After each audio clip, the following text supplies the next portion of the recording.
Good morning, everyone. It's a great pleasure for me to have today Dr. Christos Hadjioannou. He's a postdoc researcher at the philosophy department, in philosophy at the Department of Classics and Philosophy. He works at the University of Cyprus, which is a wonderful island in the Eastern Mediterranean, and it's a member state of the EU. For his philosophical career, he visited plenty of places in Europe, I'd say. He got his PhD in Sussex. He worked on Heidegger and emergence of mood in Heidegger's phenomenology. He was a postdoc at Sofia University. He kept working on the 20th century philosophy, specifically on Martin Heidegger, and the affective aspects of his work, which is certainly an interesting angle to treat philosophy, and especially Heidegger's philosophy. Now he's currently working on Heidegger and the Stoics, also on a book on book and conference on phenomenology and mindfulness. And besides his philosophical career, there's also a strong political activity. I mean, he is active with refugee and migrants. He's the member of a migrant and refugee solidarity network, which supports African, Middle Eastern refugees and migrants in general from Syria, Palestine, Lebanon, Afghanistan, Iraqi, and unfortunately today also Ukraine. Is a trade unionist, and thank you for that. He's defending also the Union of Doctoral Scientists in Teaching and Research, DED. And is also a co-host for a weekly radio show on political and social issues. But the place where I would like to start, since we are making philosophy personal, is your life. I mean, in your bio, what I particularly like is that you mentioned that you are married to an intensivist and you are the father of 2 children. How does that affect your work? Because you said that, this specific aspect of your life strongly impact your work. Can you tell us a little more about it? Well, thank you very much, Susie, for the invitation and for the question. I come prepared to be a bit more personal. How I manage to how personal circumstances or extra philosophical circumstances affect my philosophy. So. After I got married, I mean, I had to. I got married to an intensivist, and an intensivist is a medical doctor who works in the ICU, so in the intensive care unit. And slowly but surely, I came to understand that the whole household, including my own lifestyle, has to conform to this, because there are specific needs and demands that come with that job description, and one has to conform to it, and it absorbs you, and in a way that you have to accommodate everything to those needs, because it's always about life and death.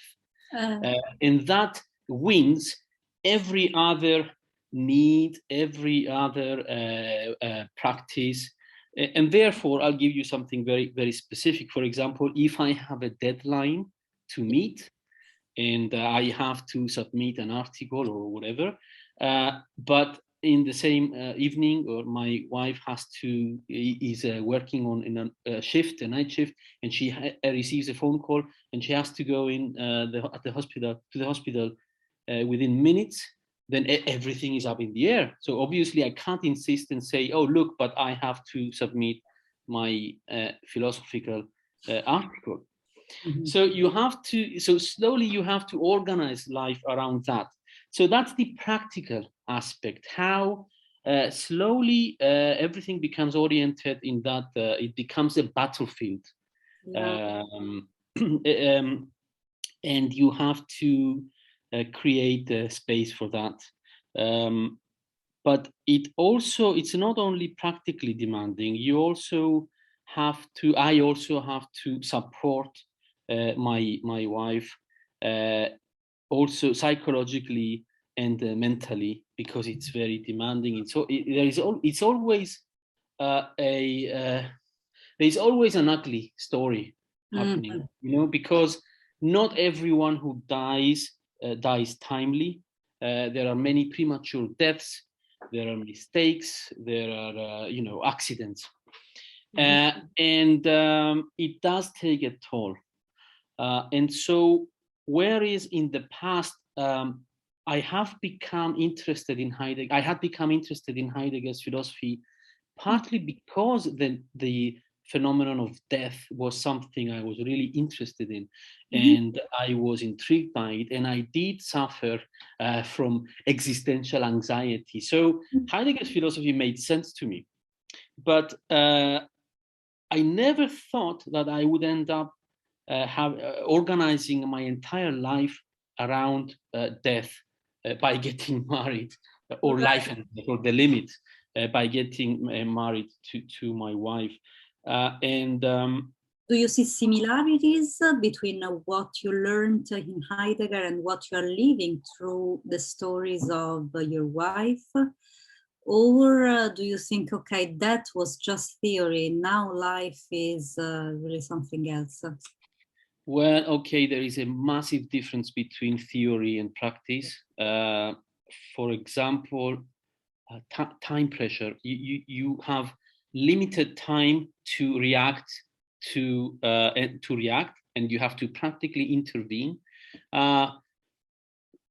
Another thing is when you mourn a death, again you have a limited, finite time, and everything happens very quickly.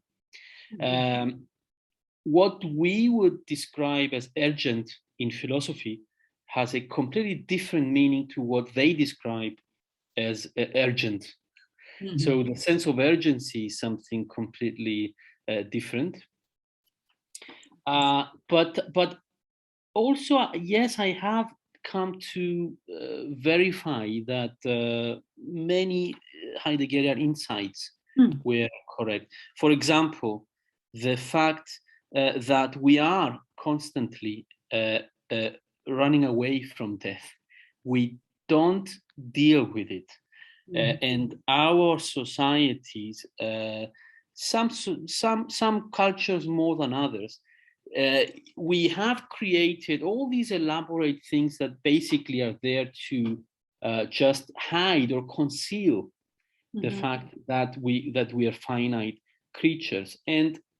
But this becomes manifested in a different way in the ICU than in philosophy or in the philosophical classroom, in the lecture hall.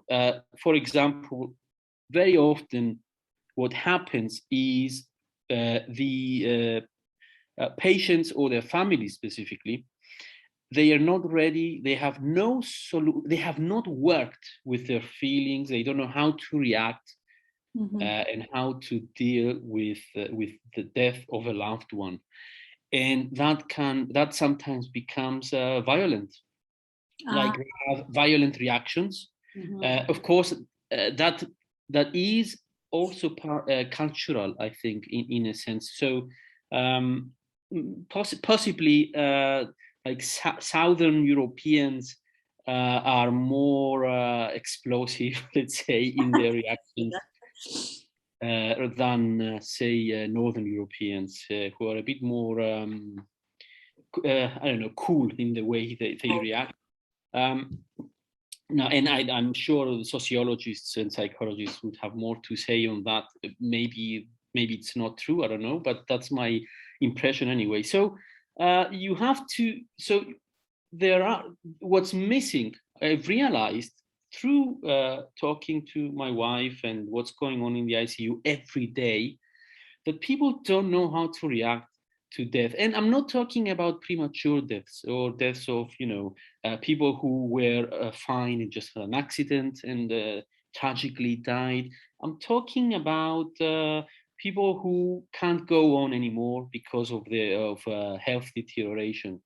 And not only that, they have they have never faced, or we have never faced up to bioethical dilemmas that inevitably come up or will come up with a relative, and we get to decide if we are, the relative who is in a position to decide, because in the ICU most people are unconscious, so they can't decide for themselves. And then you get an informed opinion, from the you get informed, by the doctor, but they have no tools to decide about what's right and what's wrong. They have never thought about these issues, and yet, here we are. We are all going to die, and we maybe we should be discussing about these things more openly. For many reasons, not just for psychological reasons, but also for philosophical reasons. How do you do with your children? So your wife comes back home, I think, heavy with this, with her job every night. You support her. How do you introduce the theme to your children? The theme of death. Right. Is there? Is well, it? Oh God! See, so for example, this is something that we are only now. I admit I am at a loss. I don't know how to introduce it to my children. Just to say the ages, my daughter is 4 years old, so and my son is 2 years old. My daughter started using the word death. But I think I'm not sure she understands what it means exactly. I mean, she knows that she can understand that it's a state, some sort of state, which is different to other states of being, or a modality, but she doesn't quite know, of course, what it is. And we are in a conversation with my wife to decide what should we tell her? Because if you do we use this well-known paradigm that it's like sleep, that someone is like sleeping, but then you might create other issues. And we had this conversation with my wife, and she was telling me, well, maybe we should consult a professional psychologist. And I don't know to what extent psychologists have actually come up with what sort of advice they would have to give us.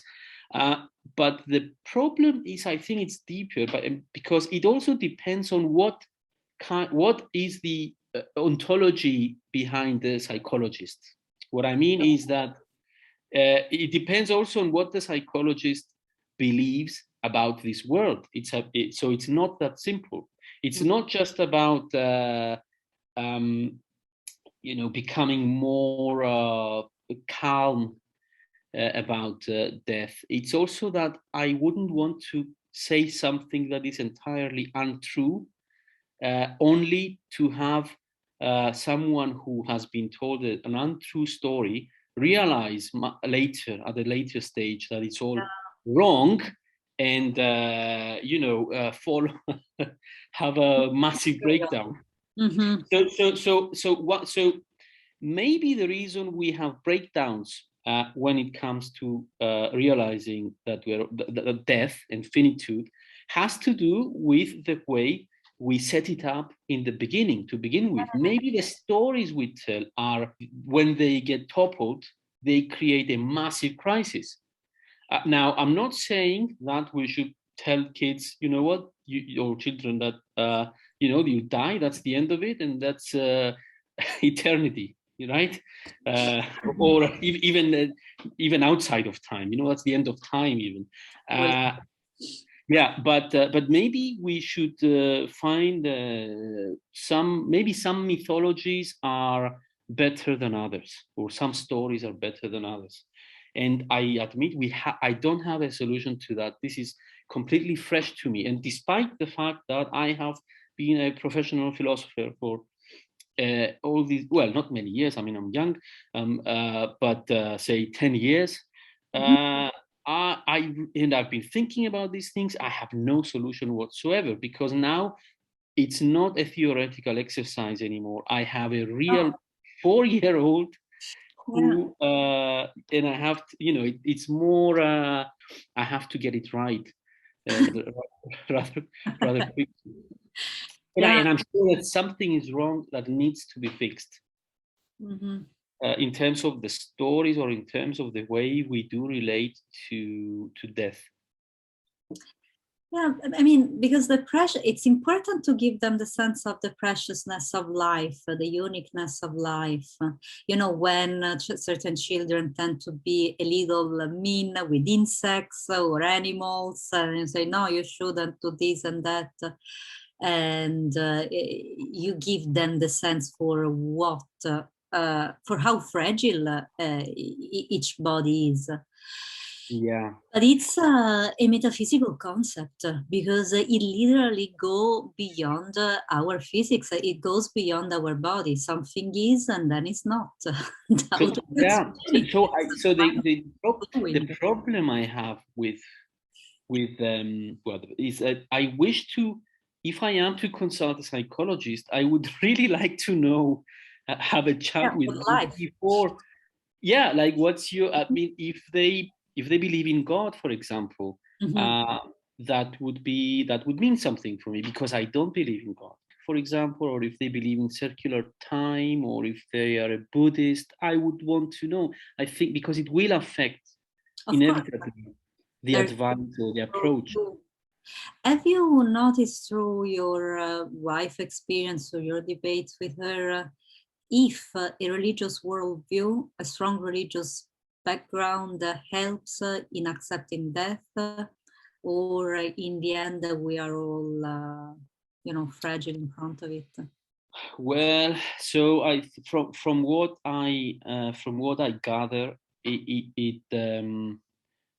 it's unpredictable. It doesn't really matter, because, and that's my own take. It's because many people, they would say that they practice a religion, but somehow it hasn't matured in them, or they haven't really worked out what it means when it actually comes, the moment of death, when it's really there, how they would react, because they haven't really worked through it, I think. So, but I think it does help sometimes, if you really believe and do it properly. Now, of course, now I'm creating this dichotomy between authenticity and inauthenticity, which, it might help. But of course, you need to believe in it. You need to really believe in it. Of course. So I just wanted to say something in relation to the previous question, like how did my life change philosophically? So Heidegger, I think, which is the philosopher I'm studying mainly, yes, he did get many things right about death, but slowly I'm realizing that there are some things missing from his account, and I've figured it out empirically. I mean, from my own experiences, which is after getting married and having children. Slowly but surely, the shift of my attention, my attention shifted, and it became other oriented. It became oriented towards my wife, and organized life around my wife's job, and then my children. So there's something new happening in me about death. And it's the fact that I'm no longer, I'm not afraid of dying myself, because I had worked on that on my own. But now there is a new, I will call it, it's a full-fledged existential crisis, which I can't deal with it. I mean, I haven't found the way to not even analyze it properly, and it has to do with the prospect of me dying as a prematurely, which would mean that my children would be left without their father, and so completely exposed, and all the traumas that are created by the possibility of losing your father or your parent at this young age. So that's something different, because I think qualitatively it's a fear of death that is different, because it stems from another's life point of view, and then something which is even well, can't say worse. Yes, worse is my children's death, because you realize that I will die. That's fine. I mean, I have realized this early on in my life, but I had never thought the possibility that I will have children and they will die. So I have to somehow work out that it's not just me; it's my children who are the most precious thing I have and it's not about me anymore. So that's something I think is missing from Heidegger's account. But I have to admit, I haven't properly understood how it works and analyze it. And I wish to write on this in the near future, to see how it complements or whether it modifies Heidegger's account of anxiety, existential anxiety. Because as far as I understand, what we have in our control, what we have in our hands is acceptance.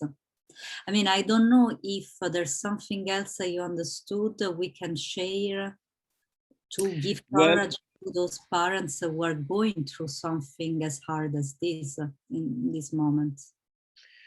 I think, yeah, I really don't know. This is completely new to me, and I'm not sure there is any way of going through it unless you actually go through it. Well, as regards acceptance, because I got interested lately in mindfulness and acceptance-based theories of emotions, of behavior, of how to deal with of therapy. Sorry, like acceptance-based theory therapy, and I mean, it depends what we understand by acceptance and what it does. So if acceptance would mean that in some way anxiety or fear of death would resolve or somehow disappear, I would be against that. Yes. Because philosophically it would create a host of other problems. For example, because it's through anxiety that we get a sense of time, for example, and temporality. I would wish to keep that there, the consciousness of time, and that time is finite.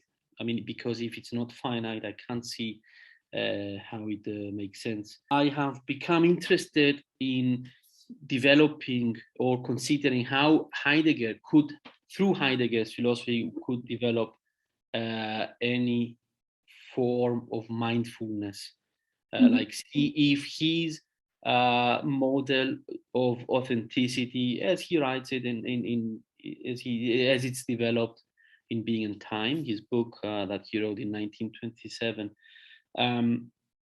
If we can have any version of mindfulness that would keep all these notions that he would want to call authenticity there. And actually, that's my project now. Namely, I'm writing a monograph now on where I am trying to juxtapose Heidegger's theory of emotions, and a model of mindfulness, let's call it like that, and juxtapose it with Stoic theories of emotion and Stoic mindfulness, as opposed to Buddhist mindfulness or Buddhist derived mindfulness, and see where it gets me. If Heidegger has something new to offer, something different compared to the Stoics, and if acceptance or would mean something different for Heidegger than the Stoics. Can you tell us a little bit of both? I mean, a short synthesis of Stoic theory of emotions, Heidegger's theory of emotions. Okay, so I will terribly simplify. Please, yeah. The story is the real story is much more complicated. Of course. But I'll be unfair to both here, just to set up the juxtaposition. But I take the responsibility. I asked you. But my hypothesis is this: that to begin with, I focus on early Stoic philosophers, namely Zeno of Citium and Chrysippus, and they have a relatively simple theory of emotions, where emotions are considered to be products of judgment, so products of reasoning. So it's bad reasoning. So when your reasoning gets something wrong, you experience negative emotions. For example, you have fear arising because you haven't properly judged the state of affairs, and therefore, if these negative emotions are a product of judgment, it means that we can resolve them the same way that they have been created. So if we correct our judgment, if we revise our judgment, then those negative emotions will go away. And the aim of the Stoic philosopher or the Stoic person is to be as free from emotions as possible. And here I would want to see how fear of death plays out, and so on and so forth. Now, on the other hand, we have Heidegger, specifically in his early work that I mentioned in Being and Time, where emotions, and I'm simplifying, are not products of judgment. So they are, let's say, a different faculty, and they, of course, work both together and antagonistically to reason, to understanding, let's say, to be more precise.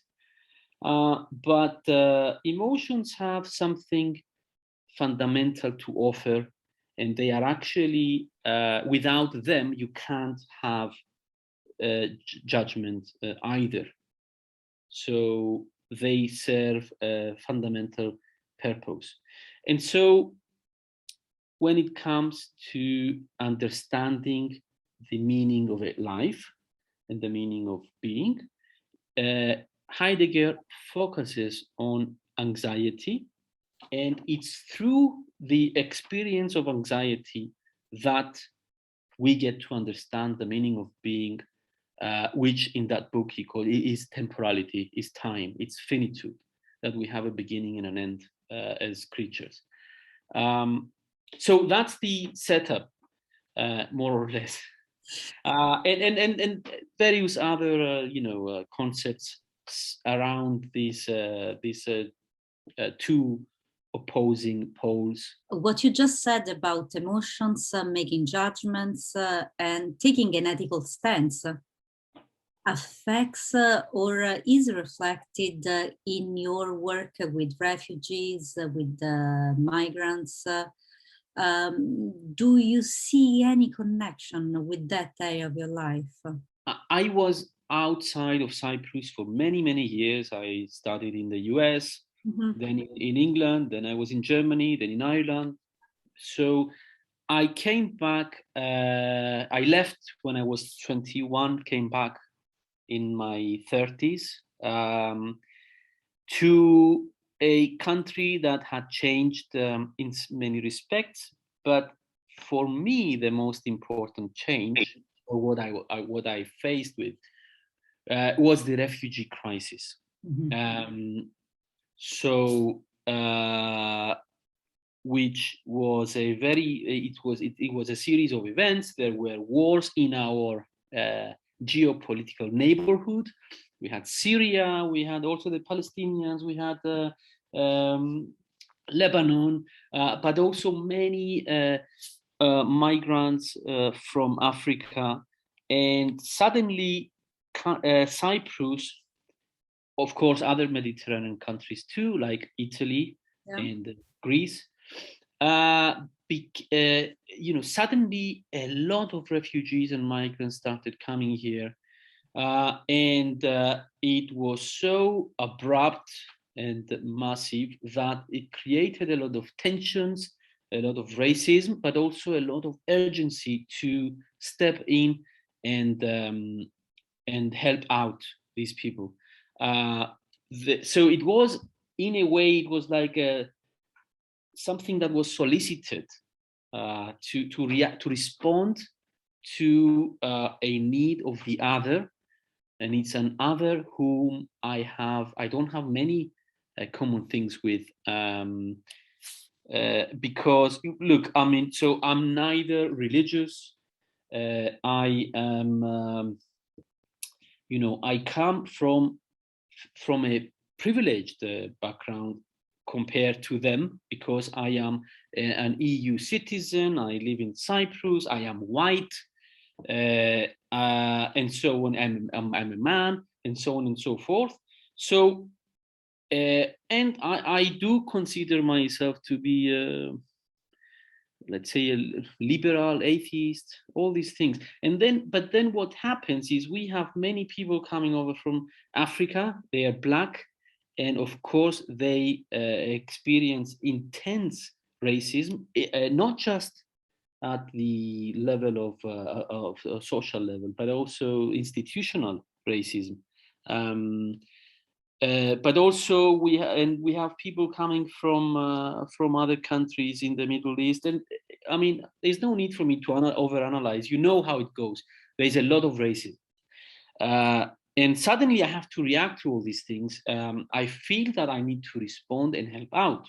The response, the ethical response, was based, either one could argue could make a case based on reason, make rational arguments on why we have an obligation to respond to this and help out.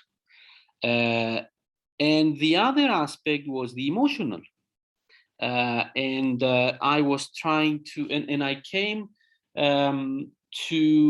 I found myself realizing that if we focus on the emotions that these people undergo, I think we open up more possibilities to do the right thing, to respond to the call. It's a particular obligation, and that you receive a call, and this pertains not only to my emotions or the emotions of the agent who is in this country, but also identifying our own emotions, but also identifying their emotions. So the story would be, a typical story would be that someone is hostile to the refugees because they feel threatened by them. They feel threatened by them. The way they rationalize it and they conceive it would be either they think that they will take their jobs. They think that they have a plan to Islamicize Cyprus, which is absurd. But of course, if they want to practice their religion, what's the problem?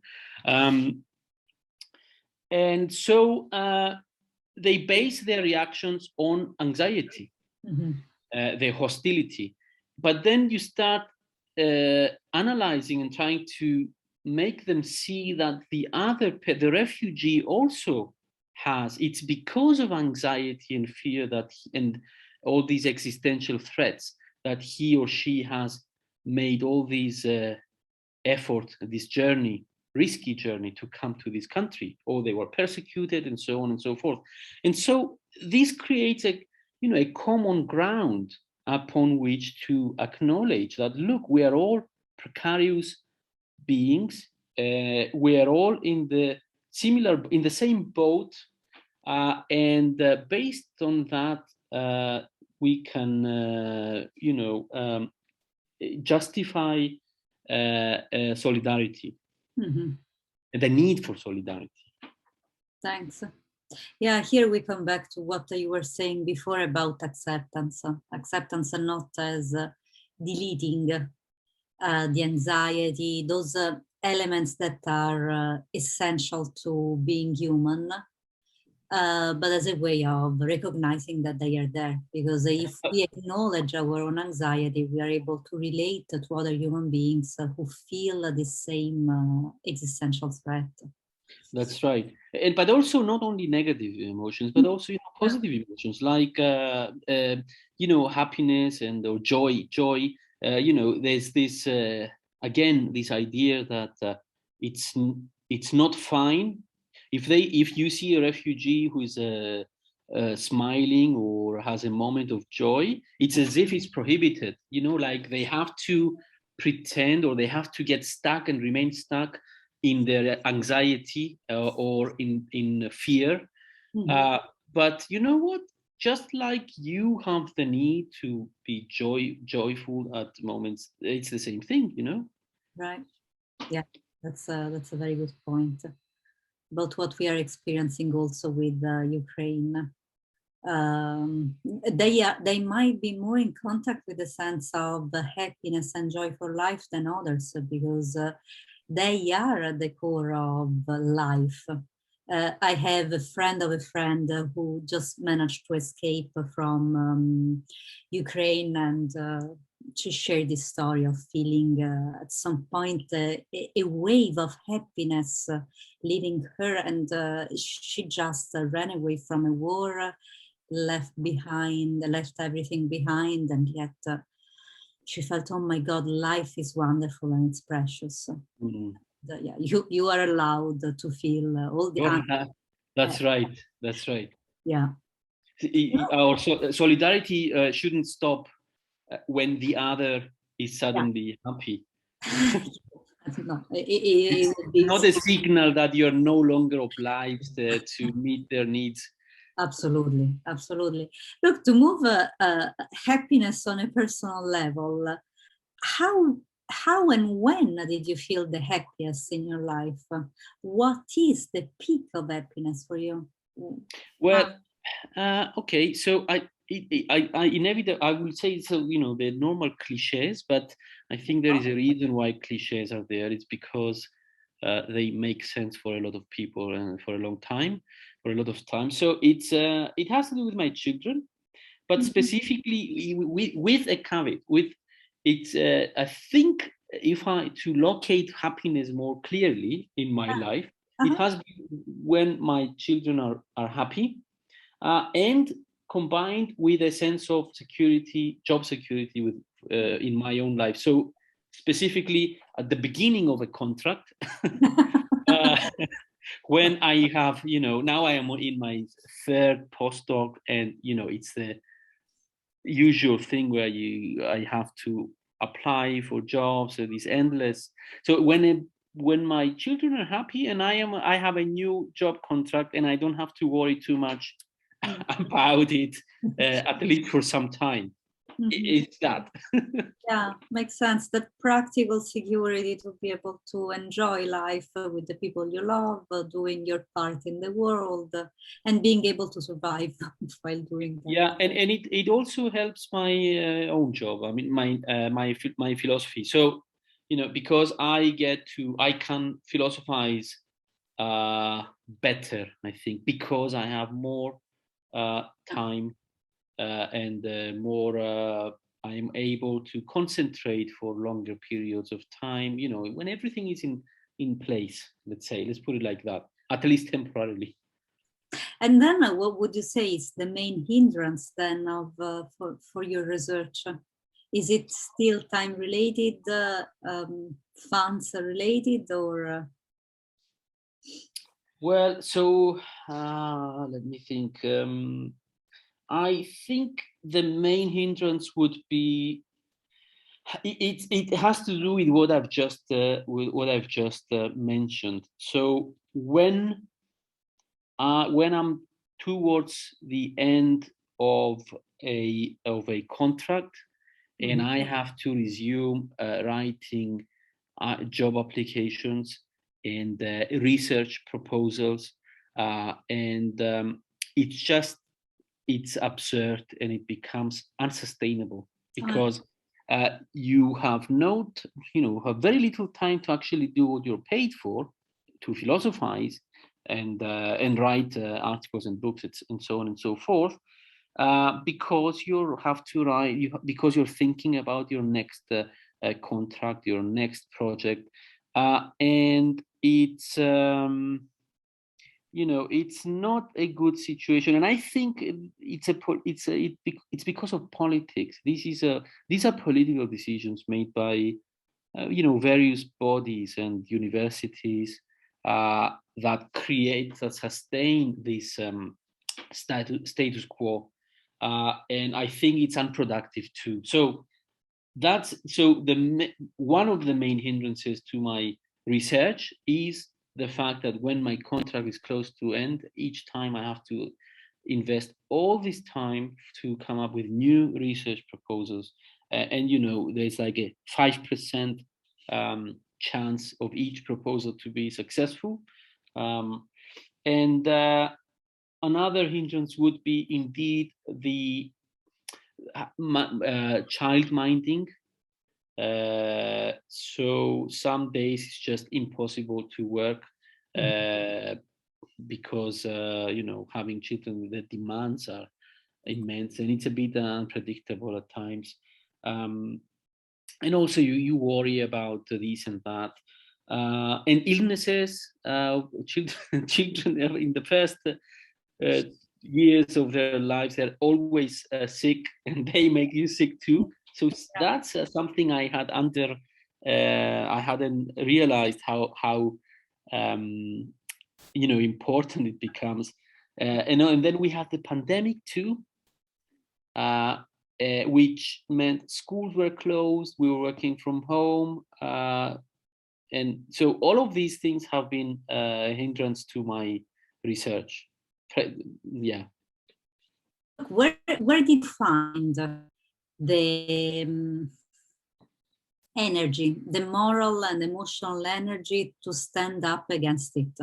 I mean, to stand up against rejections, against illnesses, against this Sisyphus feeling of having to start dragging the rock up the hill again. Yeah. So look, so I think it's because you have a creature next to you who drag. There's no option really. Okay. So if you're sick, you have no option. You have to keep doing it. With respect to rejection, I mean, job applications and so on and so forth. To be honest, I haven't found a way to deal with it or to protect myself. But on the other hand, I think if I protect myself in a way that I would become, less sensitive to rejection, it would mean that I have also lost my motivation.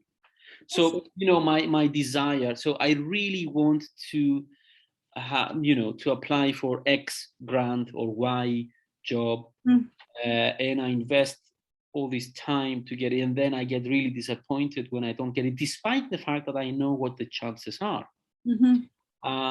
But it can't be otherwise in my personally, this is personal. So because then I'll try again, and I'll still have the desire to succeed, which is what will make me, try again. Whereas maybe in the past I had more time to work with my own disappointments. Now there is not much time. You have to move on faster. Yeah, that's right. Life goes on, and I think there's no better example of how life goes on when you have a small child that it's a combination of being both very cute and very annoying at the same time, or it's everything, So it really it drags you out from your. Yeah, unfortunately, it makes your ego necessarily smaller because you have to tend to so many things that, okay, the urgency is outside. That's right, yeah. Look, thank you so much for this wonderful conversation we had.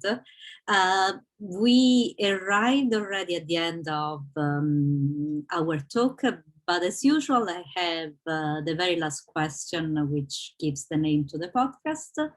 So, what's the meaning of life for you? Every year, maybe I have a different answer, but now at the stage I'm at, my answer is quite ugly. I think it's meaningless. Oh, all right. So I'm going through a more like a Schopenhauerian moment, which I suspect I'll get over it. But that's the thing. The thing is, where I stand now, I do think life is completely meaningless, and it has to do, and it's terrifying me. It's really terrifying me, and it's what I mentioned earlier, that it has to do with the fresh realization that my children are dying too, which I haven't found a way to deal with it. But the peculiar thing here is that life goes on, despite my realization now that life is completely meaningless. It goes on, and I'm functional, and I have to be, and it's what I said. It's because in a bit my wife will come home with the kids, and I'll forget about this. Yeah. I mean, I can see your point of view. Life don't necessarily need to make sense. Life goes on by itself, and maybe life doesn't need a big meaning to go on. Does it have your meaning? Do you have your meaning for life, or not even that? You just function because you have to function. No, I mean, yes, of course, it's meaningful. I don't know if there is a meaning. What is the meaning of life? Meaning of life. But it's meaningful. Tasks are meaningful. The way I respond to needs of other human beings. So there is meaning in. There is small meaningful moments, or there is local meaning, let's say. Yes. Despite the fact that the big picture there is no big picture. I see your point. I mean, there's that too. Yeah. We have plenty of philosophy that will agree with you on Schopenhauer being one of them. Thank you so much, Christos, for this wonderful talk we had together. Thank you very much for the invitation. I really enjoyed it.